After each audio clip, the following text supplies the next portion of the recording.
A very good morning, students. Today we are going to have our science class, and the topic that we are going to study today is bisexual flowers and monosexual flowers. Monosexual flowers are also known as unisexual flowers. So we will be studying in detail about these flowers.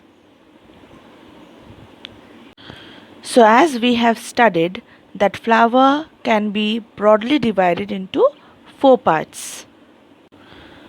So this structure of a flower, we have done it in our last class where I have taught you the four parts of the flower. That is, the first is calyx, the second whorl is colorful petals and corolla, the third whorl is of stamens, that is androecium, and the fourth whorl is of carpel, that is gynoecium. So these are the four parts of a flower. So let's have a quick recap of stamen structure that we have done in our last class. That is, a stamen consists of a long stalk called filament and a swollen head called anther. Now anther consists of numerous very small pollens, that is red dust-like particles, okay, which are male reproductive cells, or you may call male gametes. Okay, now these are pollen grains, pollen which are male reproductive cells. Okay, now this is filament, which is the long cylinder structure. So why I am repeating this? Because so that when we are going ahead with our bisexual and monosexual flowers, you will be understanding it better.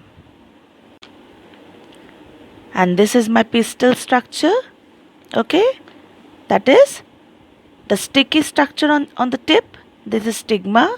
Then the long tube, this is style, and this swollen part, that is the ovary, and the ovules. Can you see the small round? These are the female reproductive cells. You can also call egg cells. Okay, these are the egg cells, that is ovules. Clear? So ovary contains the female reproductive cells, or you may call egg cells, called ovules. Fine? So after having a quick revision of the previous topics, now we can move ahead with bisexual and monosexual flowers. So this middle part that we find over here, we call it carpel. Okay, we call it carpel. It is also known as pistil. It is the female reproductive part or unit. Now why do we say carpel is the female reproductive part? Because it is the carpel that is responsible in production of egg cells. Okay, now can you see these egg cells? So carpel is responsible for the production of egg cells. So carpel makes egg cells in the ovary part. So this is the ovary part. I have just shown you in the previous diagram that this is the ovary part where it has the egg cells, that is ovules. Clear? Now the egg cells are also known as female gametes. Okay, so egg cells and female gametes means the same. Clear? Let's come to the stamen part. Can you see this? This is the stamen part. So here in this diagram we have four stamen. 1, 2, 3, 4. Can you see? There are four stamen in this diagram.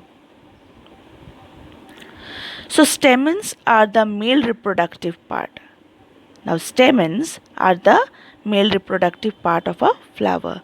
So any guesses why it is called the male reproductive part? Because at the tip of the stamen, can you see at the tip of the stamen, that's the anther part.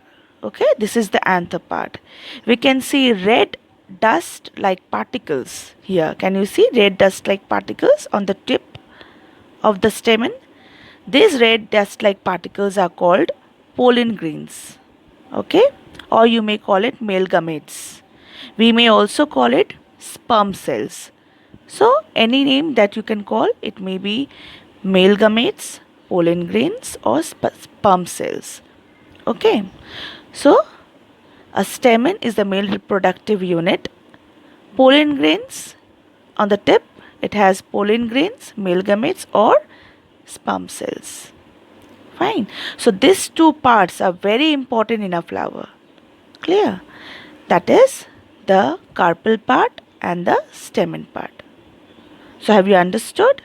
Now let's move ahead. In this particular diagram, we have seen both female.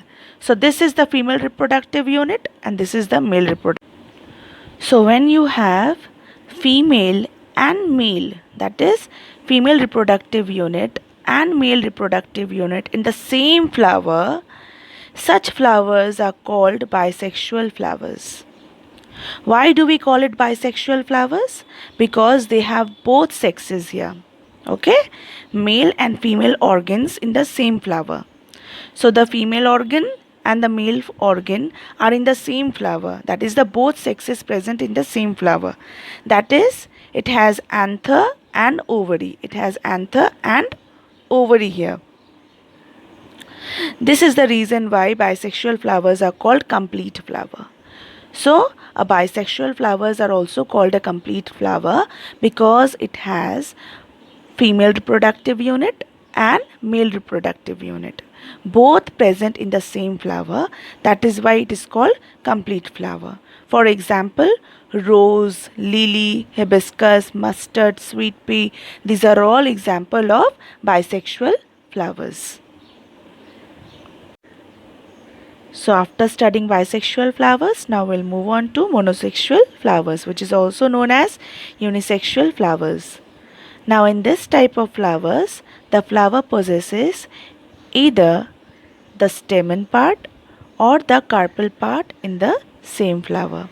That means they have the carpel part, that is the female reproductive unit, and the stamen parts are missing, or they have the stamen, that is the male reproductive unit part, the carpel part is missing. They are not going to have both carpel and stamen in the same flower. Clear? They do not have both stamen and carpel in the same flower, but they may contain male and female, that is the stamen and carpel, in separate flower of the same plant. So in the same, for example, of a papaya plant. Okay, in papaya plant they have flowers, that is a separate flower which may be a male reproductive unit, and the another flower of the same plant may be having female reproductive unit. Clear? Now the flower that only contain male stamen or female carpels are also called incomplete flower. So we can understand, if a flower which is only having a carpel part and the stamen parts are not there, or a flower having the stamen part, the carpel part is not there, we can understand it well that the flower is an incomplete flower. That is, it is called an incomplete flower. For example of a papaya plant, watermelon, corn, mulberry, where you will find flower having only the carpel part where the stamen part is missing, or they may be having the stamen part where the carpel part is missing. So this is called unisexual or monosexual flowers. I hope I have made myself very clear about bisexual flowers and monosexual flowers. Clear?